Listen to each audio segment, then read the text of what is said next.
Hi, I'm Jane from Night Owl Speaks, and welcome to part 2 of Stomach Pains, Eating and Emotions.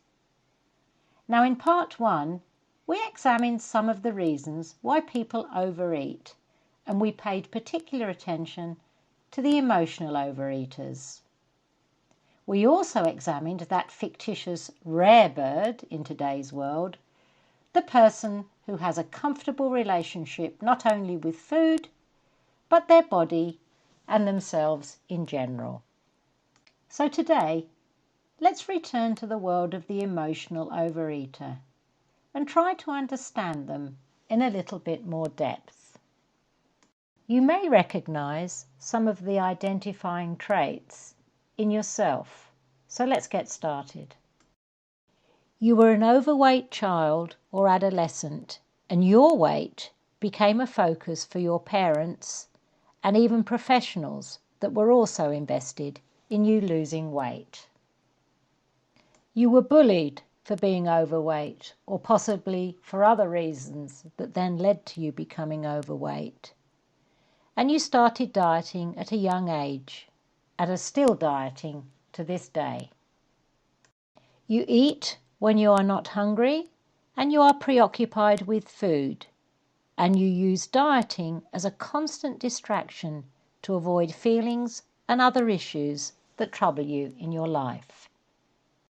You often eat so much that you even have stomach pain and have to lie down. You may even sometimes feel anaesthetized by food, as it tends to have a sedating effect. You have rarely managed to keep weight off, even if you have lost it.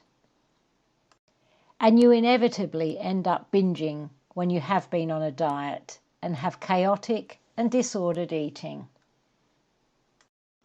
You have a love-hate relationship with food. You don't really enjoy social events. They make you feel stressed and anxious because you don't really feel comfortable around food or trust yourself with food. You will often deprive yourself only to overeat later in the privacy of your own home. Or if you do eat at the function, you tend to eat far too much and feel very full. You are very negative about your body, to the point sometimes of even self-loathing. You are addicted to food, and you often binge on high-calorie snacks and even foods that you don't like much. You eat compulsively and without thinking too much about it. You feel out of control, and you have certainly lost your connection to your body and are not always aware of hunger signals, and you certainly often ignore feeling full. You often binge on a Sunday night in preparation for the Monday diet, when everything is going to be different this time. You have fantasies about what your life would be like if only you were slim. You are influenced by societal pressures to be thin, and you think that thin is best and that fat is bad. You are exhausted by the mere thought of another diet. You feel that if you didn't diet, you would eat and never stop. You label foods as good and bad, and you are so familiar with the calorie count in virtually every food on the planet.